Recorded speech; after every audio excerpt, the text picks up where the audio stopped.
A história da Páscoa, lá no livro do Êxodo, tem uma cena que marca, um evento bem sombrio e um símbolo que é, no mínimo, misterioso: o sangue nos umbrais das portas. E isso literalmente era o que separava a vida da morte. Mas por quê? O que esse sangue significava? É isso que a gente vai investigar agora, decodificando o que está por trás desse ritual tão antigo. E aqui está a promessa central de toda essa história. A instrução não podia ser mais clara. O sangue nos umbrais era a única proteção contra uma praga destruidora. Essa imagem tão forte levanta uma pergunta que a gente não pode ignorar. Para responder isso, a gente vai ter que agir quase como detetives do passado, sabe? Juntando as pistas do mundo antigo para entender qual era a lógica por trás desse gesto. E a nossa primeira pista, ela está na própria natureza do sangue. Olha, muito antes da gente entender o sangue como um componente biológico, ele era visto de uma forma radicalmente diferente. E entender essa visão de mundo antiga é a nossa primeira peça fundamental nesse quebra-cabeça. A ciência hoje nos dá essa definição, clara, objetiva, e as escrituras mencionam o sangue nesse sentido literal um monte de vezes. Mas para as culturas antigas, o sangue era muito, mas muito mais do que isso. É aqui que a coisa fica complexa. O sangue era visto como a própria essência da vida, uma fonte de poder tão intensa que alguns guerreiros chegavam a beber o sangue de inimigos para tentar absorver a força deles. E ao mesmo tempo era considerado perigosíssimo, uma fonte de contaminação que precisava ser contida, purificada através de rituais. E essa dualidade é a chave de tudo. Pensa só, o mesmo elemento que se acreditava transmitir doenças era também usado para selar pactos, para purificar pessoas e, como a gente vê na Páscoa, para proteger uma casa inteira. Então, o ponto central é: o sangue não era só uma substância, era uma força que podia ser usada tanto para o bem quanto para o mal. Certo. Então já entendemos o poder do antídoto. Agora a gente precisa entender a ameaça. Do que exatamente o sangue estava protegendo os israelitas? Porque a palavra praga, solta, pode ser um pouco vaga. No hebraico original, a palavra é nega, e ela não se refere necessariamente a uma doença mágica ou sobrenatural. Era um termo geral para qualquer tipo de lesão de pele. Para se ter uma ideia, essa palavra aparece mais de 50 vezes só nos livros de Levítico. Isso mostra como era uma preocupação do dia a dia. E essa ideia continua no Novo Testamento com a palavra grega elkos, que quer dizer úlcera, abscesso. Isso reforça que estamos falando de aflições físicas, visíveis, algo que as pessoas daquela época conheciam muito bem e, claro, temiam. E para deixar isso ainda mais concreto, uma possibilidade real para a Egna é o que hoje a gente chama de úlcera do deserto.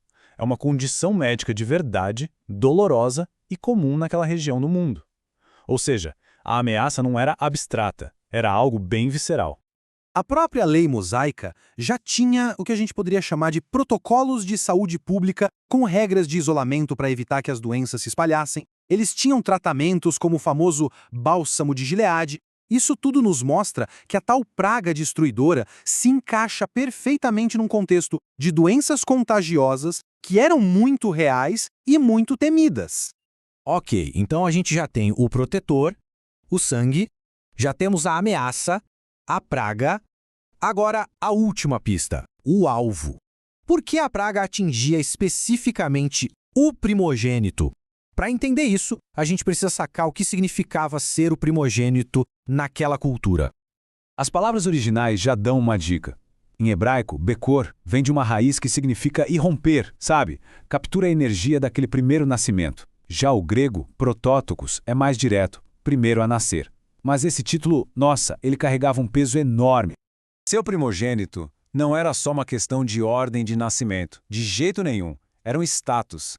Ele recebia o dobro da herança, que era a base da riqueza da família, e ainda por cima atuava como líder espiritual. Perder o primogênito significava perder o futuro da família, tanto no sentido econômico quanto no espiritual. A importância era tanta que mesmo depois do êxodo, todo o primogênito israelita era simbolicamente redimido com um pagamento. Essa cerimônia anual funcionava como um lembrete constante de que a vida deles foi poupada por um ato divino, o que dava a eles um status todo especial. Pronto, agora a gente tem todas as pistas na mão. O sangue como símbolo de vida e poder, a praga como uma doença mortal e o primogênito como o herdeiro, o futuro da família. Agora vamos ver como a tradição posterior conecta todos esses pontos. É aqui que o termo primogênito ganha um novo significado. Nesse salmo, não se trata mais de ordem de nascimento, mas de preeminência, de autoridade, de um status exaltado. Vira um título messiânico, que aponta para uma figura futura. O Novo Testamento pega esse título e o aplica a Jesus de 3 maneiras teológicas bem distintas. E elas são a chave para a gente desvendar todo o padrão da Páscoa. Vamos dar uma olhada em cada uma. Primeiro, primogênito de toda a criação.